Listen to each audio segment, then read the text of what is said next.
안녕하십니까. 대학 입시 해설서 쉬운 진로 진학 스토리라는 주제로 강의를 하게 된 이근열 소장입니다. 우선 간략하게 제 소개를 좀 드리면 저는 미래교육 디자이너 그룹이라는 곳에서 입시 전략 연구소장을 맡고 있고요. 그다음에 고려대학교 평생교육원에서 진로 진학 상담사를 양성을 하고 있습니다. 현재 19기 양성 중에 있고요. 3시간 과정 10회 강의가 이루어지는데 이 과정을 거치게 되면 고려대학교 총장 수료증이 이제 발급이 됩니다. 그리고 이제 정시 컨설팅은 토마토 스쿨이라는 곳에서 컨설팅을 진행하고 있습니다. 다양한 강의가 있지만 유튜브가 한 15분 정도밖에 강의를 할 수 없기 때문에 섹션별로 좀 나눠서 강의를 진행을 하겠고요. 오늘은 첫 번째로 대학 입시 제도의 기본 원리, 입시 제도가 복잡하고 어려워 보이지만 하나의 어떤 틀 속에 있기 때문에 공부뿐만 아니라 입시도 마찬가지 기본적인 어떤 원리만 이해하시면 그렇게 어렵지 않게 생각되실 겁니다. 자, 먼저 대학 입시 제도가 자주 바뀐다라고 하는 부분에 있어서 먼저 설명을 드리면 대학 입시 제도는 4년 예고제가 있습니다. 그렇죠? 4년 전에 먼저 예고를 해서 4년 전이라고 하면 중3 신학기 직전이거든요. 그래서 이때 대학 주체가 보면 정부죠. 그죠? 정부에서 대입 정책을 발표하면 대학교육협의회, 대교협의회에서 기본 사항을 발표를 하는데 여기까지는 어떤 숫자가 드러나거나 그러지는 않습니다. 중요한 것은 대입 전형 시행 계획이 나오는 주체가 대학들이 되어 있는 여기서부터가 이제 중요하겠죠. 그죠? 현재 고2들은 다음 달인 4월 달이 되면은 2027학년도 시행 계획이 발표가 됩니다. 저도 마찬가지고 입시를 하시는 분들도 여기서부터 대학별로 수시, 정시, 인원들, 그 다음에 기본적인 모집 인원부터 시작해서 전형 방법들이 나오기 때문에 고2 학생들은 이 시행 계획을 중심으로 좀 참고를 하셔야 될 것 같습니다. 그 다음에 이제 대학이 수시는 5월 초, 그 다음에 정시는 9월 초에 요강이 나오죠. 그죠? 그래서 작년과 올해가 좀 달라지는 부분들이 있기 때문에 내가 작년에 봤던 그 정보만 가지고 대학을 지원하기는 어렵습니다. 여기 이제 대입 정책에서 이제 올해 같은 경우는 특히나 고1들 2028학년도 대입 제도 개편안이 발표가 됐죠. 그죠? 첫 번째 현재 고1들인데 이 친구들이 굉장히 많이 바뀌는 부분들이 많습니다. 첫 번째는 교육과정이 바뀌죠. 2022 개정 교육과정을 또 받게 되고요. 그 다음에 이제 두 번째는 내신 5등급제, 그 다음 세 번째는 수능 문이과 통합, 이렇게 해서 많은 부분들이 바뀌고 또 2025학년도부터 고교학점제가 전면 시행된다. 이런 이야기까지 사실 고1들은 좀 새로운 입시의 학년이다. 이렇게 좀 볼 수가 있을 겁니다. 이 부분에 대해서도 다음에 한번 풀어서 좀 설명을 드리겠습니다. 자, 우선 대학 가는 방법, 오늘 대학 입시의 기본 원리니까 대학 입시 제도가 좀 복잡하다라고 하는 그런 부분에 있어서 좀 답변을 드리자면은 전형이 사실 복잡한 건 아니에요. 명칭이 복잡한 거죠. 그래서 각 대학별로 대학들은 수시에 4개의 전형만 만들게 되어 있습니다. 그리고 정시에서는 2개의 전형을 만들 수 있고 이걸 4 플러스 2 체제라고 얘기를 하는데 수시 4개의 전형은 학생부 위주 전형이 2개가 있고 그 다음에 논술 실기가 있잖아요. 학생부 위주 전형 2개는 어떤 전형들이 있습니까? 그렇죠. 첫 번째는 학생부 교과 전형이 있습니다. 그 다음에 두 번째는 학생부 종합 전형이 있고 나머지는 논술이 있고 실기 있고 이렇게 쭉 있는데 우리가 좀 준비를 해야 되는 특히 이제 일반고 학생들을 중심으로 봤을 때 가장 우리가 좀 신경 써서 알아야 되는 부분들은 바로 이 학생부 유지 전형입니다.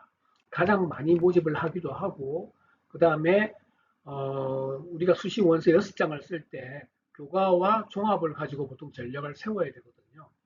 학생부 교과 전형은 우리가 흔히 정량평가, 수치평가라고 이야기를 하고 학생부 종합전형은 정성평가 이렇게 이야기를 합니다. 즉 다시 말해서 수치가 아니라 환경까지 고려한다. 우리가 이렇게 볼 수가 있겠죠. 학생부 교과도 교과 100이 있고 그 다음에 요즘에는 같은 내신 등급대 아이들이 너무 많기 때문에 내신에다가 면접을 붙이거나 서류를 붙이는 경우들이 점점 증가하고 있습니다.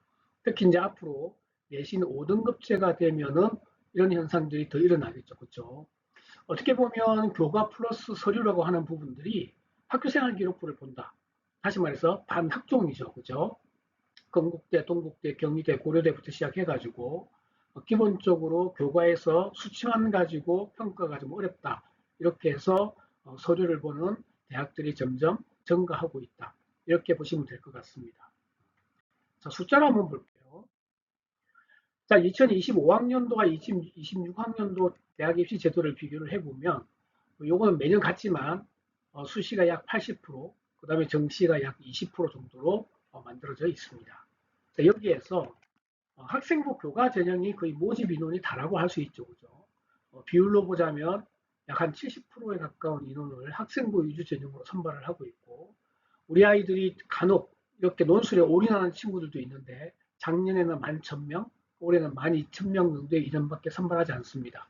그래서 논술은 지원자 대비 합격률이 5% 이내이기 때문에 논술에 올인하는 경우는 없어야 되겠습니다.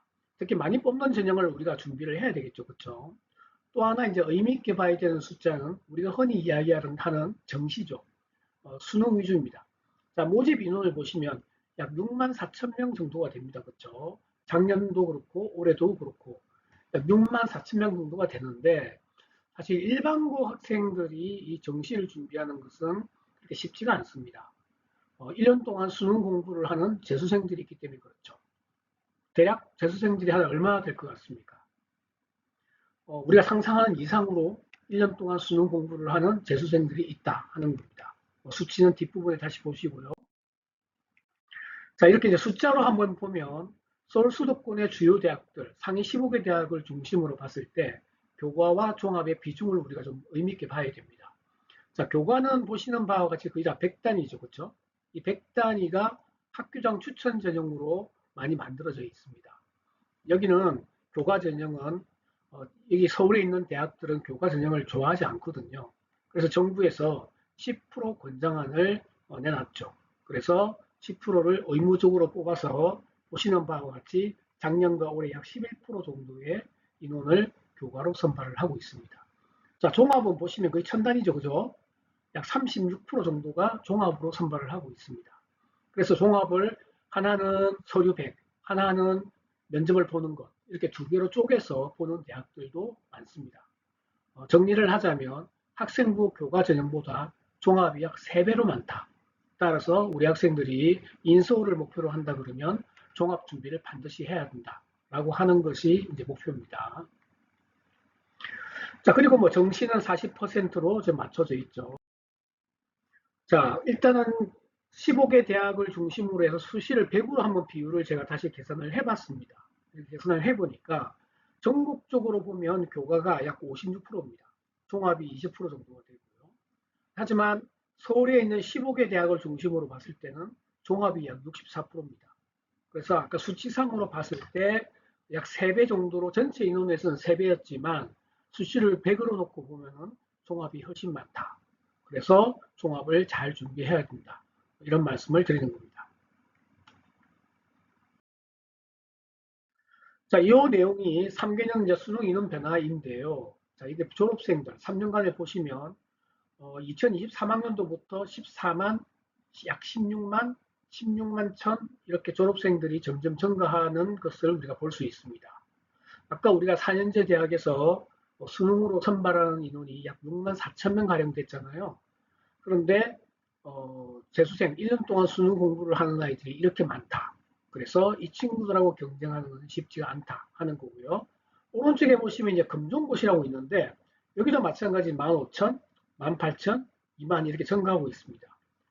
여기 이제 금종고시를 같은 경우는 우리가 생각할 때 보통 뭐 해외고나 아니면 정규 과정을 거치지 못한 학생들이 또 일부 있을 겁니다. 하지만 최근에는 내신이 불리한 특목고 자사고에서 1학년 성적을 바닥 찍고 다시 거기서 나와가지고 일반고로 전학가는 학생들도 일부 있지만 자퇴를 하고 검정고시를 통해서 정시를 준비하는 친구들, 즉 다시 말하자면 이 재수생들하고 같은 조건으로 봐야 됩니다. 그래서 1년 동안 수능 공부를 하는 아이들, 이렇게 우리가 봐야 되는 거죠. 이렇게 우리가 봤을 때 졸업생이 약 16만 명에 금종고시 2만 명, 약 18만 명이거든요. 18만 명이나 되는 인원인데 6만 4천 명 정도를 모집을 한다. 약 3배 가까운 인원들이 1년 동안 수능 공부를 하는 아이다. 이렇게 우리가 생각할 수 있습니다. 자, 우리가 이제 고등학교에 입학하게 되면 우리 고교의 특성을 우리가 먼저 알아야 되겠죠. 그렇죠?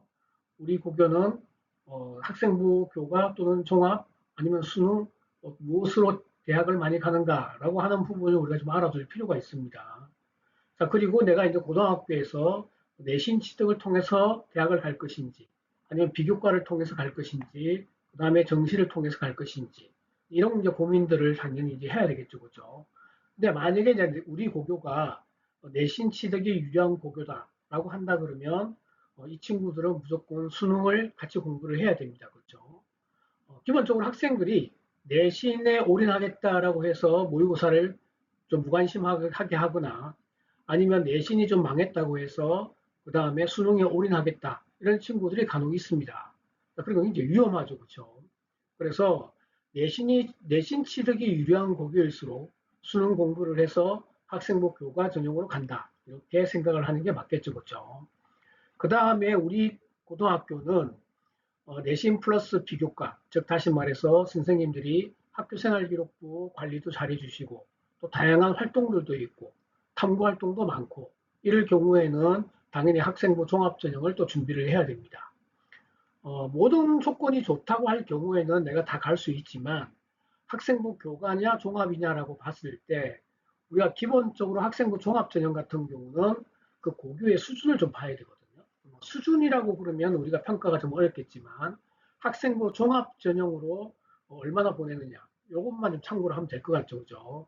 그래서 우리가 이제 수시 원서 6장을 쓸 때 학생부 교과 전형과 종합 전형의 균형을 학생부 종합 전형을 약 4장 정도 쓰고 학생부 교과 전형을 약 2장 정도 쓰는 것이 가장 일반적입니다.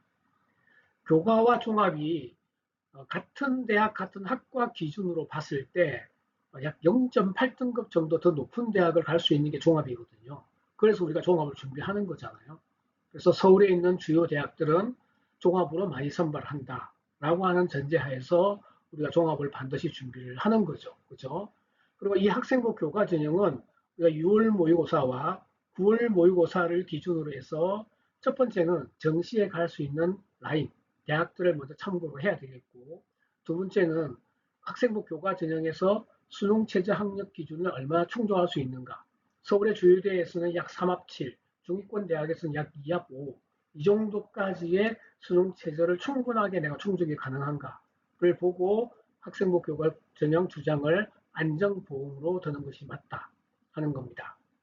자, 여기에서 이제 우리가 전체적인 개념에 대한 부분은 이걸로 이제 설명을 마무리하고요. 구체적으로 다음 시간에는 학생부 위주 전형, 첫 번째 교과 전형의 특성과 전략, 그다음 두 번째는 종합 전형의 특성과 전략에 대해서 강의를 하도록 하겠습니다. 감사합니다.